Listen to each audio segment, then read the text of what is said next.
Hello, my name is John Rose, and on June 1st, 2020, I will be celebrating my 30th anniversary. 30 years ago, I stumbled upon the most valuable knowledge in the world. I was writing a book on weight loss, exhausted the medical library, was 2 years into my research, and was sort of struggling trying to figure out how I wanted to put my book together because it was way too complicated for the average person to be able to use it. And I finally figured out a solution to it. I came up with some pretty clever graphs, but then it was still too much work for the average person. I knew too many people would make an error, and luckily I found this other library of knowledge just in time before I went too much further with that project. Found out it's a whole lot simpler. There's a whole library of knowledge that is the most valuable knowledge in the world. It's more valuable than all the knowledge of chemistry, all the knowledge of biology, all the knowledge of physics, quantum physics, materia medica. It is the most valuable knowledge in the world, and it's been kept from us for a reason. It's all about how to be healthy. It's all about what happens when we get sick. It explains everything. And this library of knowledge, the thought behind it, could actually get us out of the mess we're in. When I found this knowledge, I knew without any doubt that I was destined to find this knowledge. And as a result, I have spent every waking moment of my life, and even when I'm dreaming, I'm thinking about this, because I've been preparing for this day right here. I knew this would happen. I predicted it in several videos, one as far back as 4 years ago. But I knew it was going to happen again. I got really philosophical, and I wanted to figure out, well, why did it take me 36 years of my life to find this amazing knowledge?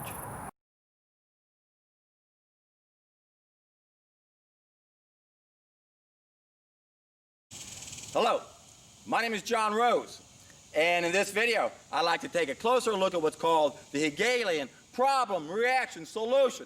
And this is extremely important for all of us to understand, so we can make some sense out of all the bullshit that's been bombarded in our brains.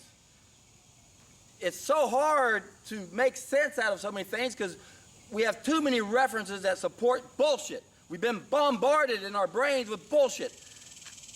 And if you understand this Hegelian problem, reaction, solution, you can understand how we're being duped, how we're being tricked, how we're being fooled, how we're being bamboozled into believing bullshit, so we can be controlled on levels most of us just don't understand yet.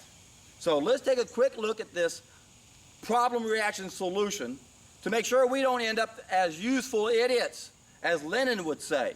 People who helped him on his cause. Well, we can use this term to apply to all of us whenever we don't understand what's really going on and we support bullshit. A lot of us are supporting bullshit and we think we're in the right. But it's bullshit, and you got to understand this problem, reaction, solution to see through the bullshit.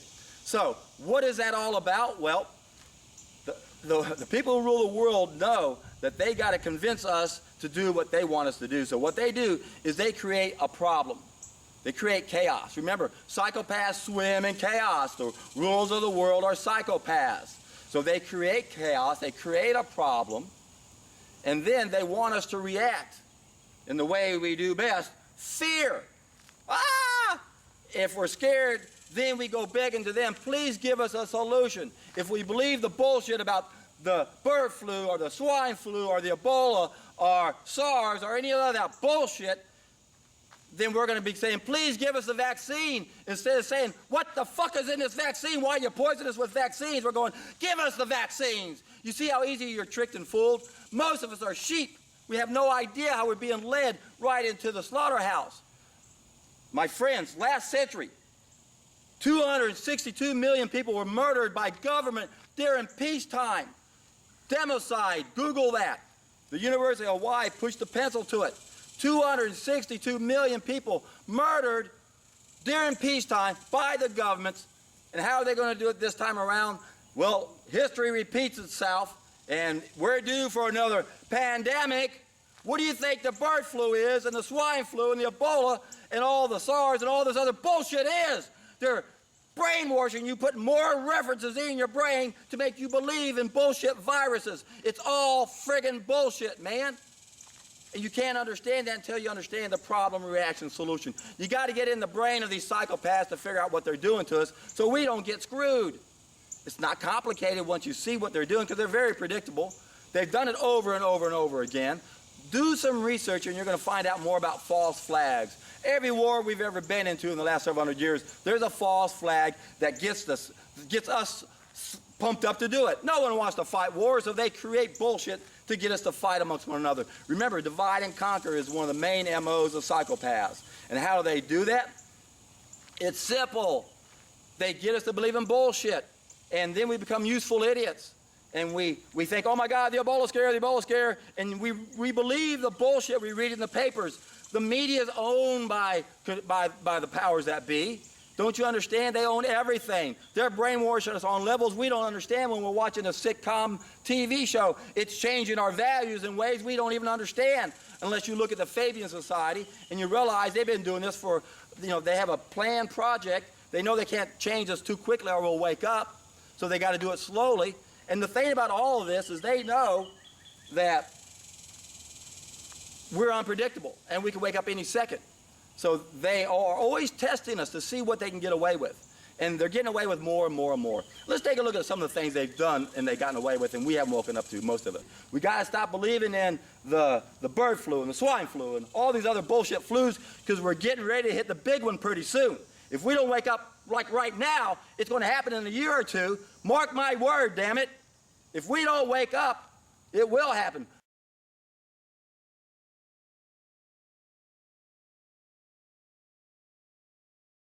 Right now, our species is so ignorant, so oblivious to what's going on, that they could come out tomorrow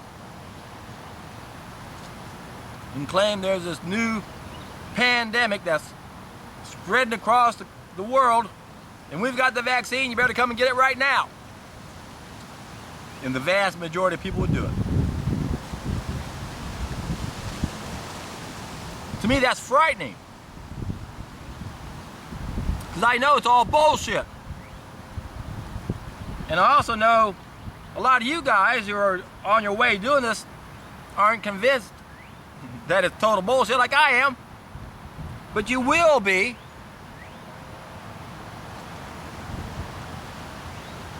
Because you can literally or virtually become disease-proof. I haven't had a cold or a flu in 30 years. Why is that?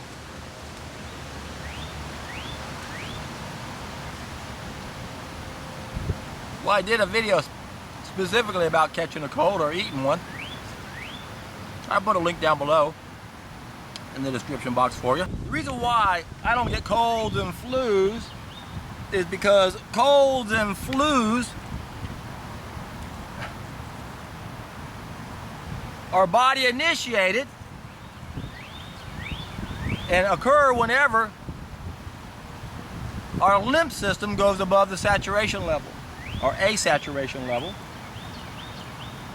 and it's got to back up. My friends, it isn't complicated. Body's nothing but a bunch of cells and two fluids. Blood brings in the food, it's the kitchen. The lymph system is the bathroom, it gets rid of the waste matter. We eat the wrong foods, we damage the kidneys, the lymph system stops getting filtered well enough, and eventually it'll back up. And when it backs up into the tissues it came from. But in the body's wisdom, it will know to go to those organs that can exit the body, like the nose and sinus areas. Colds and flus, that's all it is. It isn't a germ or a virus. We've been bamboozled. Once again, the people who rule the world know how powerful thoughts are. And they know that if they can control what we believe, they can control what we do. And that's exactly what's happening right now on this planet. The vast majority of people don't know what to do. Most people don't know how to live. They don't know about raw food. They don't even believe it's true. They don't want to believe it's true. And they'll say, yeah, that's good for you, but I could never do that. Whatever you fear or revere will clothe itself in your life, no matter what it is. Speaking of the lymph system backing up, if it goes into the lungs, that's pneumonia. I did a video on that also. I'll put a link down below on it.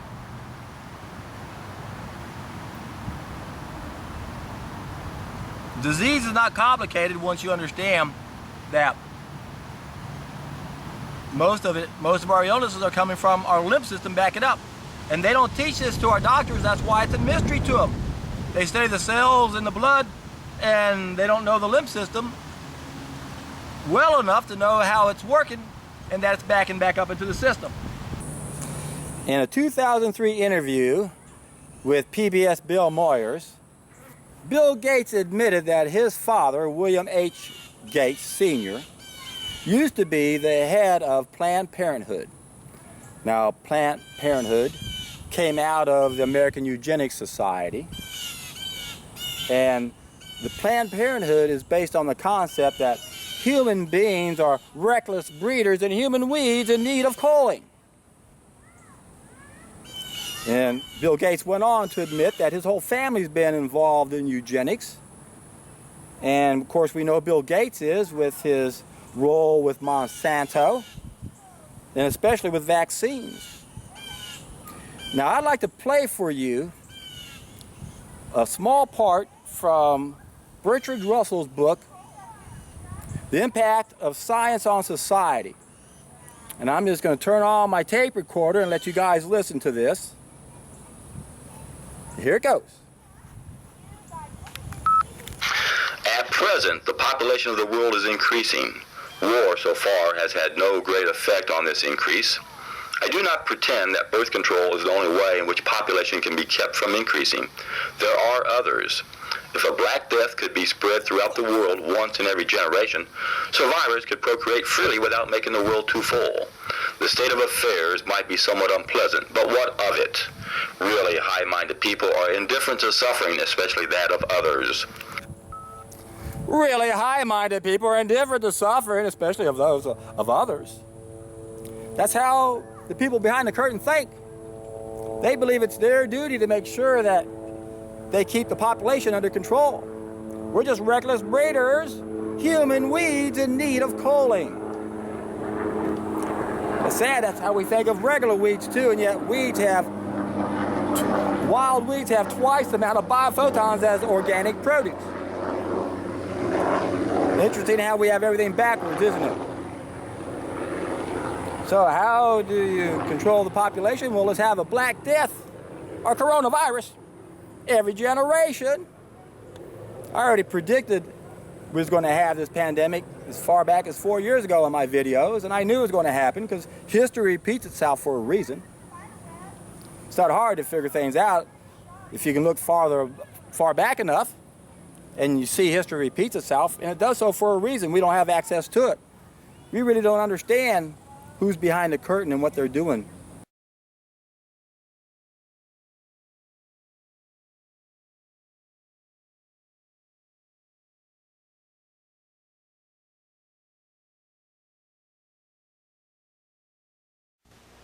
The story you are about to hear represents a missing piece in the puzzle of modern history. Without this knowledge, many contemporary events are simply beyond understanding. You are about to hear a man tell you that the major tax-exempt foundations of this land, since at least 1945, have been operating to promote a hidden agenda. And that agenda has nothing to do with the surface appearance of charity, good works, or philanthropy. This man will tell you that the real objectives include the creation of a worldwide collectivist state, including the Soviet Union, which is to be ruled from behind the scenes by those same interests which now control the tax-exempt foundations. The man who tells this story is none other than Mr. Norman Dodd, who in 1954 was the staff director of the Congressional Special Committee to investigate tax-exempt foundations, sometimes referred to as the Reese Committee, in recognition of its chairman, Congressman Carroll Reese. The interview you are about to see was conducted by me in 1982. At that time, their interest shifts over to preventing what they call a reversion of life in the United States to what it was prior to 1914, when World War I broke out. And they arrive at that point, they come to the conclusion that to prevent a reversion, we must control education in the United States. And they realize that that's a pretty big task.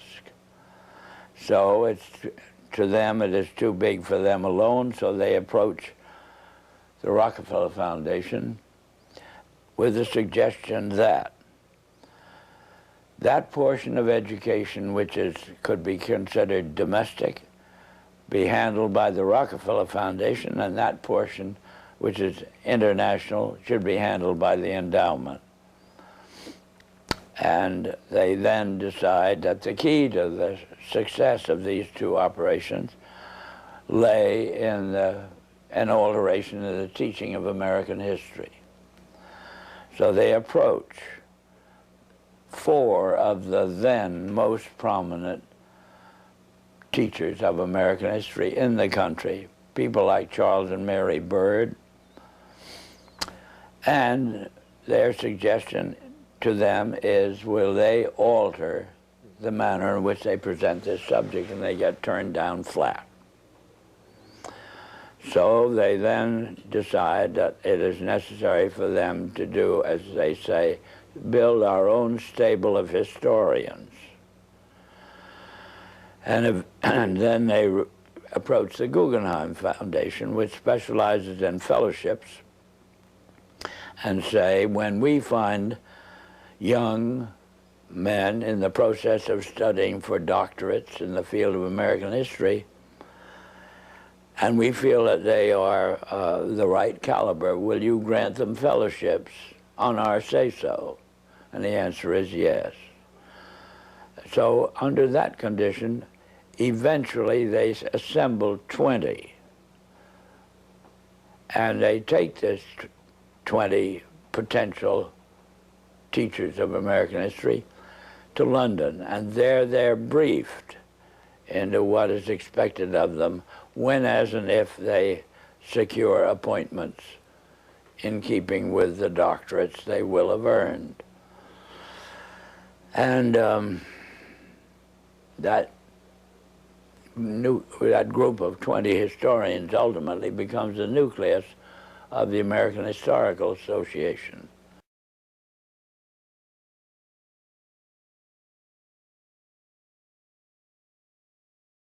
The flu season is upon us. Which type will we worry about this year? And what kind of shots will we be told to take? Remember the swine flu scare of 1976?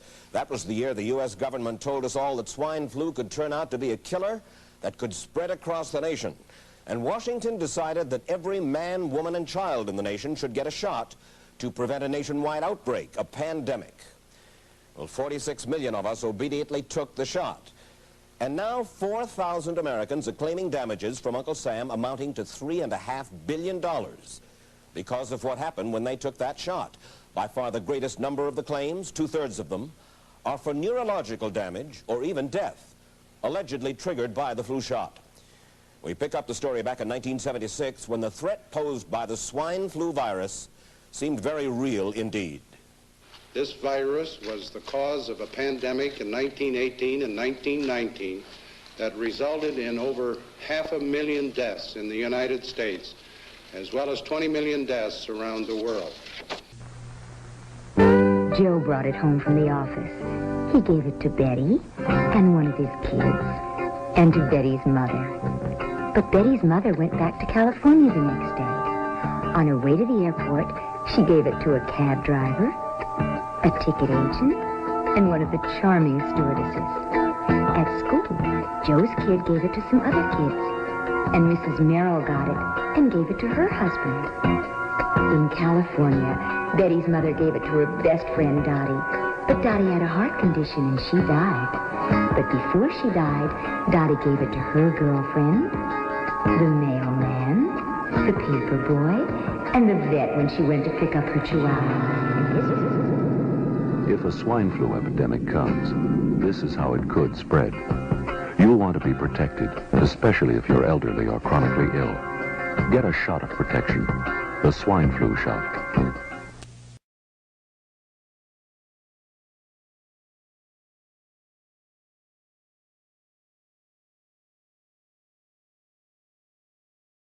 If we look at the 20th century and we look at the death chart of the 20th century, I think everybody would say, oh yeah, there must be a spike for World War I. You know, sure enough, there it is, like 25 million. And there must be a big spike for World War II, and there it is, it's like 65 million. But then you'll see this other spike that is as large as World War II right after World War I. And most people, a lot of people would say, well, what? What was that? There's two kinds of flus. There's flus that spread between humans very effectively, and there's flus that kill lots of people. And those two properties have only been combined into a widespread flu once in history. Well, that is Spanish flu. We have no idea where it came from. It's called the Spanish flu because the Spanish press was the freest. They were the first to talk openly about it. And so in the annals of epidemic history, that's the big event. Education is a weapon whose effects depend on who holds it in his hand and at whom it is aimed. Joseph Stalin in an interview with H.G. Wells back in 1934. Now, Joseph Stalin was the biggest mass murderer of last century, and H.G. Wells was a member of the Fabian Society, and so was George Orwell, who wrote 1984, and Aldous Huxley, who wrote The Brave New World, both books of which were considered prophetic. And we have to understand they weren't prophetic because they too were members of the Fabian Society. George Orwell wrote, "He who controls the past controls the future. He who controls the present controls the past. He who controls the past, that's the history, controls the future. He who controls the present controls the past, the history."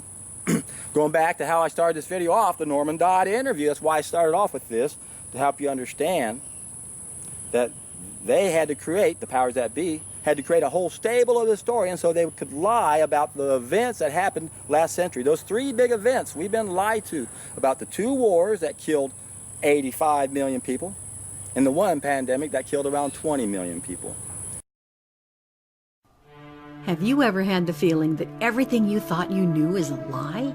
Everything from history, science, government, banking, money, law, economics, farming, energy production, water treatment, healthcare, even spirituality. As we awaken to truth, we're realizing that beneficial information in all these areas has been suppressed and revised in order to keep us enslaved and dependent upon a corrupt, debt-based system we can never pay off. Run by several private families, corrupt banksters invest in global wars to perpetuate the debt, control essential resources, and heap up value for themselves. We are at the point of a planetary shift. We all know it. We feel it. A tipping point. The low vibration of evil seems to be increasing, but in actuality, the higher vibration of light is increasing at a much faster pace. The matrix of darkness is deconstructing, and we are realizing that we have the potential within us to bring about the needed change.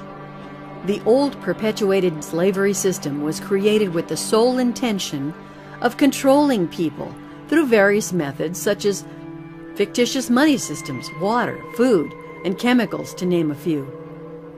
In the old system, the few were the benefactors of all the earth's resources at the expense of the people.